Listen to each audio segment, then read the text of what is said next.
तो मूवी शुरू होती है एक बहुत ही अच्छी नॉवेलिस्ट लड़की को दिखाते हुए जिसका नाम जेनिफर हिल्स होता है। वो बहुत अच्छे नॉवेल्स लिखा करती थी जिसके लिए उसे कोई खामोश और पुरसकून जगह चाहिए थी, यानी जहाँ पर सुकून ही सुकून हो और वो अकेली रहकर वहाँ पर नॉवेल्स लिख सके। इसलिए वो किसी और जगह पर शिफ्ट हो जाती है और एक पुराना सा घर रेंट पर लेती है जो उसने किसी बूढ़े आदमी से लिया था और वो बहुत ही सुनसान से इलाके में था। अब वो अपने उस घर जा रही होती है तो वो रास्ता भूल जाती है। तो रास्ते में वो 3 लड़कों से मिलती है जो कि गैस स्टेशन पर होते हैं। वो तीनों से बड़ी मीठी मीठी बातें करके उससे फ्लर्ट करने लगते हैं और साथ ही साथ उसे घर का रास्ता भी बताते हैं। इस तरह से उन लड़कों को उसके घर का भी रास्ता पता चल जाता है, यानी ये लड़की कहाँ रहती है। फिर अब जेनिफर अपने घर पहुंच जाती है और उसे वहाँ की खामोशी काफी पसंद आ रही होती है। वो वहाँ पर अपनी चीजें सेट करती है और सब कुछ ऑर्गेनाइज करने लगती है और मजे से बैठकर नॉवल लिखने लगती है। वो वहाँ का माहौल काफी एंजॉय कर रही होती है। अब रात हो जाती है, वो अपने दोस्त से फोन पर बात कर रही होती है कि तभी उसको कोई आवाज आती है जो कि उसके घर के बाहर एक स्टोर रूम से आ रही थी। वो उधर चेक करने जाती है लेकिन वहाँ पर कोई भी नहीं होता, ये सिर्फ हवा का शोर था। वो दोबारा से बैठ जाती है लेकिन उसके कपड़ों पर उसकी ड्रिंक गिर जाती है तो वो वॉशरूम में जाती है और अपनी ड्रेस को धोने लगती है, लेकिन वहाँ पर कोई चुपके से उसकी रिकॉर्डिंग कर रहा था। अब जब सुबह होती है तो वो जॉगिंग से वापस आती है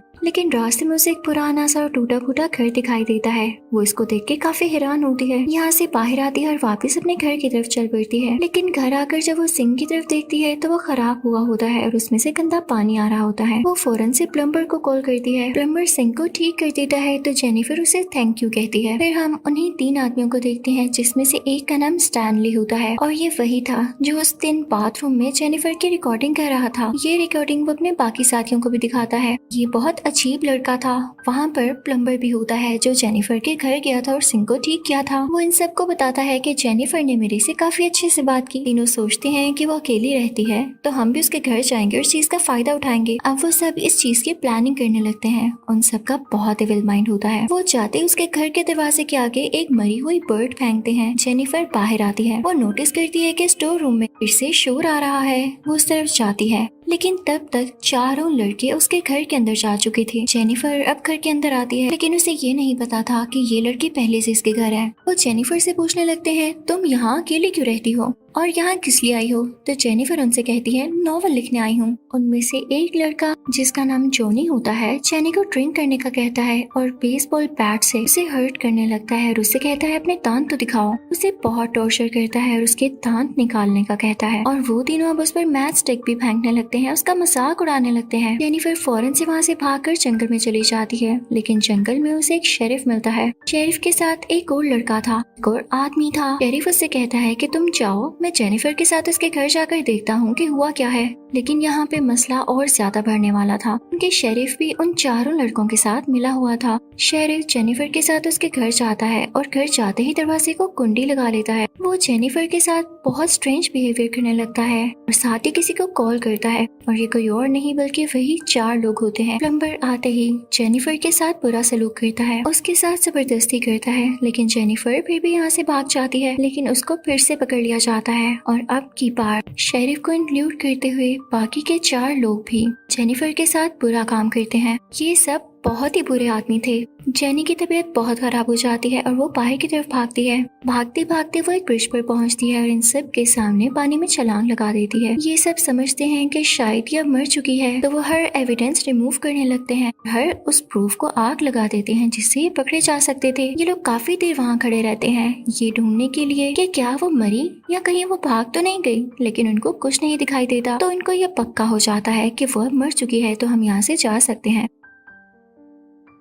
सभी लोग यहाँ से चले जाते हैं और शेरिफ अपने घर जाता है। यहाँ पर हम उसकी बीवी को देखते हैं, साथ ही साथ उसकी बेटी को भी। ये कितना बुरा आदमी था, ये बहुत ही ज्यादा शेमलेस था, इसे अपनी बेटी का भी ख्याल नहीं आया। ये सब लोग बहुत दिन तक जेनिफर को ढूंढते रहते हैं लेकिन कोई न्यूज नहीं पाते, ना ही इनको जेनिफर की बॉडी मिलती है। अब एक दिन प्लम्बर इन सबको बताता है कि उसने जेनिफर की सोल देखी है। उन्हें पता चलता है कि उस टाइम जो इन्होंने रिकॉर्डिंग की थी वो किसी ने चुरा ली है। तो सब गुस्सा हो जाते हैं लेकिन अब इनके साथ वही होने वाला था जैसा ये कर चुके थे, क्योंकि आप जानते हैं टिट फॉर टैट, जैसा करना वैसा भरना। अब रात होते ही कोई इनके घर की तरफ उसी तरह डेड परिंदा फेंकता है जैसे इन लोगों ने जेनिफर के घर की तरफ फेंका, और साथ ही साथ जेनिफर का स्लीपर भी। अब दूसरी तरफ शेरिफ को एक टेप मिलती है जिसके ऊपर स्टैनली का नाम लिखा होता है। शेरिफ को बहुत गुस्सा आता है और उसे लगता है कि स्टैनली ने ही अपने पास रखी हुई थी, तो वो चाहता है और इस टेप को स्टैनली के मुंह में घुसा देता है। तो स्टैनली कहता है ये सब मैंने नहीं किया, तुम लोग प्लम्बर की फिक्र करो, वो इतने दिन से गायब है, कहीं उसने तो नहीं ऐसा कर दी। उसे गिल्ट हो रहा होगा कि उसने हमें बताया था कि जेनिफर ने उसे अच्छे से बात की, तभी हमारे दिल में ये बात आई कि हम जेनिफर के घर जाएं, तो हमें प्लम्बर को ढूंढना चाहिए और उसे मार देना चाहिए। तो शेरिफ कहता है ठीक है, उसे ढूंढो, लेकिन इससे पहले शेरिफ उस बेचारे बूढ़े आदमी को भी मार देता है जिसके घर में जेनिफर किराए पर रह रही थी। उस बेचारे को क्या पता था कि जेनिफर कहाँ है। लोगों ने ऐसा इसलिए किया था कि बूढ़ा आदमी बता न सके कि जेनी मिसिंग है। अब सवाल उठता है कि वो प्लम्बर इनको मिल नहीं रहा था, तो वो था कहाँ? तो वो जेनिफर के घर ही था। जेनिफर प्लम्बर के गले में रस्सी डालकर उसे बेहोश कर देती है। अब दूसरी तरफ स्टैनली के दूसरे साथी को कोई म्यूजिक की आवाज आती है। अब स्टैनली और वो उसका साथी उस जगह की तलाश में जाते हैं और वही स्ट्रेंज और ब्रोकन घर में पहुंच जाते हैं जो कि जेनिफर ने देखा था। स्टैनली और उसका दूसरा साथी अंदर जाते हैं। स्टैनली का दोस्त घर के अंदर जाता है उसके दरवाजे से, जबकि स्टैनली पीछे यानी बैकयार्ड से घर के अंदर जाने की कोशिश करता है जो कि जंगल में से गुजर के था। अब जंगल में जेनिफर सबसे बदला लेने के लिए तैयार थी। स्टैनली जेनिफर को देख लेता है और उसकी तरफ बढ़ने लगता है, लेकिन उसका पाँव एक ट्रैप में आ जाता है। वो चिल्लाने लगता है, अपने दोस्तों को आवाज देता है, तो उसके दोस्त आ जाते हैं। जेनिफर बेसबॉल बैट से इन पर अटैक करने लगती है, उनको बेहोश कर देती है। जेनिफर अब 3 आदमियों को बेहोश कर चुकी थी। स्टैनली के उसी दोस्त को उसने अब बांध ही दिया था, वो भी एक बाथ टब के ऊपर, और नीचे से पानी आ रहा होता है। स्टैनली को जेनिफर ने जंगल में एक दरख्त के साथ बांधा होता है और वो उसी तरह उसकी भी रिकॉर्डिंग करती है। उसके मुंह के अंदर मरा हुआ चूहा डालती है और वो कांटे जिससे मछली को पकड़ा जाता है वो उसकी आंखों में डालकर वो भी दरख्त के साथ बांध देती है कि अगर वो जरा सा भी मूव करेगा तो उसकी आंखें काटी जाएंगी। तभी जेनिफर फिश के कुछ टुकड़े करती है और उसके ऑर्गन स्टैनली के फेस पर लगाती है ताकि चीलें और कव्वे आकर इसके फेस पर से खाएं और इसको दर्द हो। अब सीन शिफ्ट होता है स्टैनली की उसी फ्रेंड की तरफ। वो जेनिफर से कहता है मुझे माफ कर दो, हम मानते हैं हमसे गलती हो गई, लेकिन जेनिफर अब नहीं मानने वाली थी। वो उसे उसी बाथ टब में डुबकियां लगाती है और उस बाथ टब के पानी में एसिड डाल देती। उस लड़के को इसने जो 2 वुडन स्टिक्स पर लटकाया हुआ था उसमें से पहली वुडन स्टिक निकाल देती है। वो लड़का सीधा पानी में गिरता है, उसकी बॉडी और उसका मुंह जलने लगता है। दूसरी तरफ स्टैनली की हालत भी बहुत बुरी हो रही होती है क्योंकि क्रोस उसके फेस पर से खा रहे थे, तो इस दर्द की वजह से वो मर जाता है और उसे अपना बदला मिल चुका था। अब जेनिफर अच्छे से तैयार होती है और उसे गैस स्टेशन तक जाती है जहाँ पर जोनी उसे देख लेता है और उसकी तरफ बढ़ता है, लेकिन जेनिफर अब की बार काफी ब्रेव हो चुकी थी तो उसके सर पर फायर करती है और उसे बांध देती है, सेम उसी जगह पर जहां उसके साथ ऐसा हुआ, और उसके साथ वैसा ही करती है जैसा इसके साथ किया जाने वाला था। जेनिफर इसके सारे के सारे तान बाहर निकाल देती है और इसके बॉडी पार्ट्स भी काटती है इलेक्ट्रिकल सो के साथ और उसे फोर्स करती है कि तुम इसे ही खाओगे। जेनिफर ने जिनसे बदला लेना था वो प्लम्बर और शेरिफ ही थे। प्लम्बर को तो उसने पहले से ही पकड़ रखा था, तो अब वो शेरिफ के घर जाती है और उसकी बेटी को किडनैप कर लेती है। अब जब शेरिफ अपनी गाड़ी में बैठता है तो जेनिफर उसी की गाड़ी में बैठ जाती है और उस पर वार करके उसे बेहोश कर देती है। जब शेरिफ को होश आता है तो देखता है कि वो एक वुडन प्लैंक के ऊपर बंधा हुआ है और प्लम्बर भी उसी रूम में है और वो भी बेहोश था। जेनिफर प्लम्बर के हाथ के साथ एक गन इस तरह से बांधती है तो अपने आप उस गन से बुलेट फायर हो जाए, इस तरह से एक शॉट से 2 लोग मर जाएं। अब जेनिफर बाहर बैठ के इस चीज का इंतजार करने लगती है कि कब प्लम्बर को होश आए और ऐसा हो। प्लम्बर को जैसे ही होश आती है तो उसका हाथ हिलता है, गन में से गोली चल जाती है जो कि सीधा शेरिफ की बैक पर लगती है और वही गोली प्लम्बर को भी आके लगती है और उसकी मौत हो जाती है। जेनिफर बाहर बैठे बैठे दिल ही दिल में बहुत खुश हो रही होती है कि उसने अपना बदला ले लिया। इसी के साथ इस मूवी का पार्ट 1 यही एंड होता है। अब मैं आपको एक्सप्लेन करूंगी इसी मूवी का पार्ट 2। इसमें सारे कैरेक्टर्स डिफरेंट हैं लेकिन स्टोरी लाइन कुछ मिलती जुलती है। तो इस मूवी के पार्ट में कैटी को दिखाया जाता है जो कि एक बहुत अच्छी लड़की होती है और एक कॉफी शॉप में काम किया करती थी, लेकिन वो मॉडल बनना चाहती थी और ये बात वो अपनी दोस्त को भी बताती है। उसकी दोस्त कहती है कि तुम अपना शूट करवाओ। तभी कैटी वहाँ पर एक एड देखती है और वहाँ का नंबर नोट कर लेती है। कैटी जब घर आती है उनका पीस देखने लगती है जो उन्हें काफी अच्छा लगता है और अट्रैक्ट करता है, तो कैटी उस नंबर पर कॉन्टेक्ट करती है और उनको अपनी फोटोग्राफ भेजती है एक पोर्टफोलियो के तौर पर। तो इसकी पिक्चर उन लोगों को पसंद आ जाती है और वो इसे कहते हैं हैं कि सुबह 10 बजे हमारे स्टूडियो आ जाना। अब अगली सुबह केटी वहाँ जाती है तो वहाँ पर एक और शूट हो रहा होता है जो कि काफी अजीब तरीके से हो रहा था।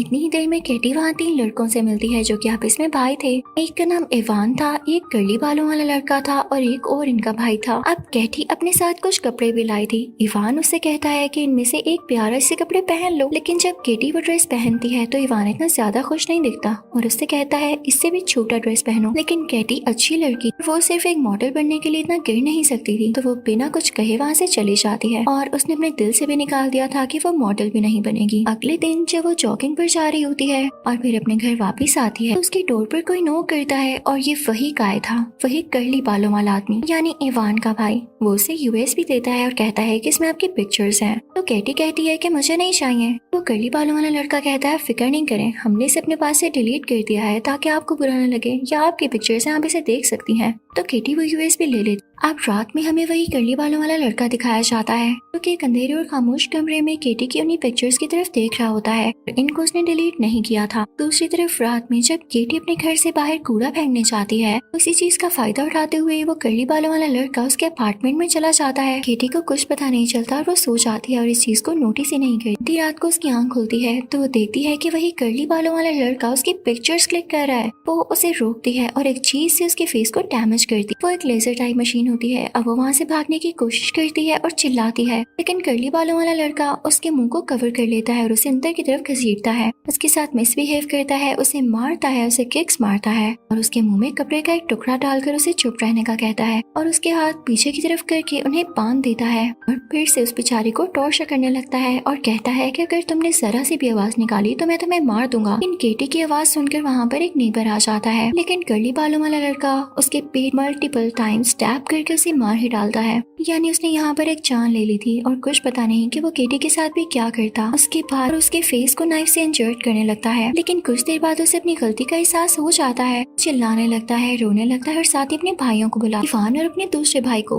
वो लोग वहाँ पर फौरन आ जाते हैं, लेकिन इसे डांटने की बजाय कि सारे फिंगरप्रिंट्स को रिमूव करने लगते हैं और सब प्रूफ्स को भी जिनसे साबित हो इनके भाई ने ही उस आदमी का मर्डर किया है। ये नाइफ उठाते हैं और उस पर से अपने भाई के फिंगरप्रिंट्स मिटाते हुए उस पर केटी के फिंगरप्रिंट्स लगाते हैं और उसे नेबर के डेड बॉडी के पास रख देते हैं ताकि ये लगे कि केटी ने इसे मारा और बाद में खुद भाग गई। इसके बाद वो लोग केटी को ड्रग्स खिलाते हैं और अपने साथ कार में कहीं ले जाते हैं। जब केटी को होश आता है तो वो देखती है इवान उसके साथ बहुत बुरा कर रहा है। इवान के बाकी भाई उसके साथ बहुत क्रीपी चीजें करने लगे, जैसे उस पर स्पिट करना।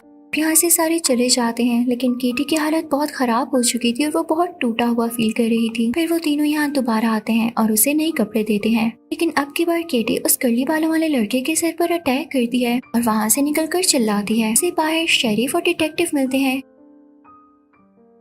डिटेक्टिव उसे अपने साथ ऑफिस ले आता है और लकीली ये बहुत अच्छा आदमी होता है, लेकिन तभी डिटेक्टिव के ऑफिस में एक लेडी आती है और उसे कहती है कि मैं एक लेडी हूँ और मेरे साथ भी ऐसा हो चुका है, मुझे केटी से बात करने दीजिए, ये अच्छा फील करेगी। तो डिटेक्टिव उस लेडी को इजाजत दे देता है, लेकिन ये लेडी अच्छी नहीं थी, ये उन तीनों लड़कों की मदर थी। यहाँ पर केटी दोबारा से फंसने वाली थी। वो उसे अपनी गाड़ी में बिठा लेती है तो केटी उससे कहती है मुझे अमेरिकन एम्बेसी जाना है। तो वो लेडी कहती है फिक्र नहीं करो। साथ ही वो किसी को कार में कॉल करती है। केटी से कहती है कि बस हम घर जा रहे हैं, उसके बाद तुम वहाँ से अमेरिकन एम्बेसी चली जा। केटी भी उस पर ट्रस्ट कर लेती है और ये केटी की सबसे बड़ी गलती थी। ये लेडी इनफैक्ट उसी कर्ली बालों वाले लड़के की मदर थी और इवान की स्टेप मदर थी, यानी इवान और वो कर्ली बालों वाला लड़का आपस में सौतेले भाई थे। ये लेडी केटी को बेसमेंट में ले आती है और ये सेम वही जगह होती है जहाँ पर केटी को पहले भी रखा गया था। अब यहाँ पर इवान केटी को दोबारा से पकड़ लेता है और वो लेडी केटी पर स्पिट करती है। साथ ही यहाँ पर इवान का फादर भी आ जाता है और उसे टॉर्चर करने लगता है। उसे टेसर से उसकी पूरी बॉडी पर इलेक्ट्रिकल शॉक्स देता है और बाद में उसके साथ बहुत बुरा करता है।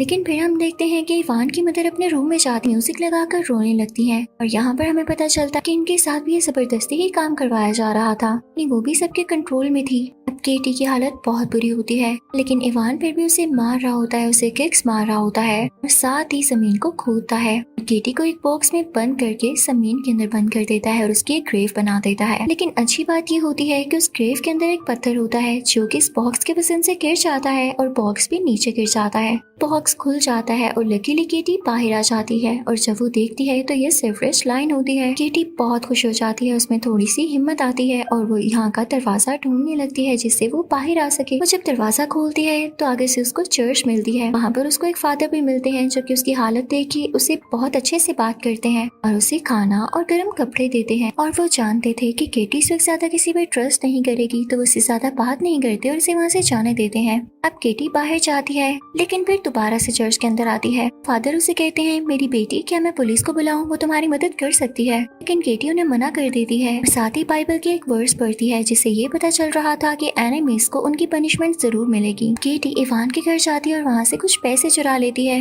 फिर उसके बाद अगली सुबह वो एक कॉफी शॉप पे जाती है जहाँ पर वही कर्ली बालों वाला लड़का बैठा हुआ था। तो वो देखता है कि केटी, इसको तो हमने बंद किया था, ये जिंदा है। तो उसका पीछा करने लगता है। केटी उसी सेवरेज लाइन में आ जाती है और वो कर्ली बालों वाला लड़का भी उसके पीछे।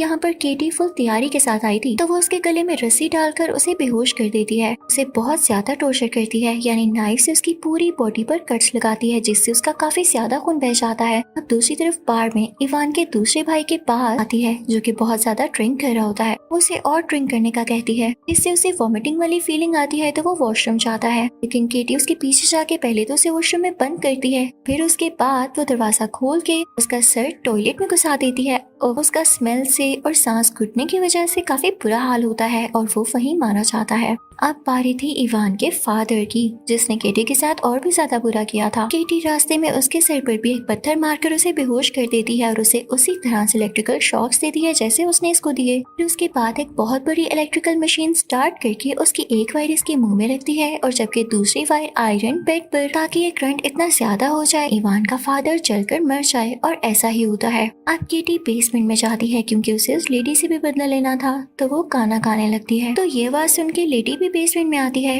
लेडी जब देखती है कि केटी बॉक्स से बाहर आ गई है तो वो केटी को उसी बॉक्स में धक्का दे देती है, लेकिन केटी उस बॉक्स का दरवाजा उठाकर बार बार लेडी के सर पर मारती है और उसे जख्मी कर देती है। लेडी अब तो यहाँ पे बेहोश हो जाती है। इतनी देर में इवान भी बेसमेंट में आ जाता है और उस सेवरेज लाइन तक पहुँच जाता है। वो देखता है कि कर्ली बालों वाला भाई बेहोश पड़ा है और उसे कैद कर लिया गया है। इतनी देर में डिटेक्टिव जो कि सब कुछ जानता था और फादर से बातें कर रहा था, तो वो भी सेवरेज लाइन तक पहुँच जाता है ताकि केटी की मदद कर सके। तो अब यहाँ पर केटी ने उस लेडी को टॉर्चर करने के लिए उसके बेटे यानी कर्ली बालों वाले लड़के को मार दिया था और अब वो इवान को भी पकड़ चुकी थी। उसके बॉडी पार्ट्स को एक प्रेसिंग मशीन में क्रश करने लगती है, लेकिन इवान अभी भी केटी को रेसिस्ट कर रहा होता है और उसका गला दबाने लगता है। लेकिन डिटेक्टिव इवान के सर में गोली मारकर उसे मार डालता है और केटी से कहता है कि सॉरी बच्चे, मुझे चाहिए था कि मैं उसी वक्त पहले टाइम जब तुम मेरे पास आई मैं तुम्हारी मदद करता। लेकिन केटी आगे से कुछ नहीं कहती क्योंकि अब उसने सब कुछ खुद ही कर दिया था। अब केटी बाहर जाती है और एक स्माइल पास करती है। ये स्माइल बहुत ही सुकून वाली थी। उसने उन बुरे लोगों से अपना बदला ले लिया। इसी के साथ ही वो अमेरिकन एम्बेसी जाती है और वहाँ के लोगों को बताती है कि मैंने मर्डर्स किए हैं, यानी वो वहाँ सरेंडर करती है। उसे पकड़े जाने से या पनिशमेंट से कोई डर नहीं होता क्योंकि वो जानती थी कि उसने इन रेपिस्ट के साथ बहुत अच्छा किया। और यहीं ये मूवी एंड हो जाती है।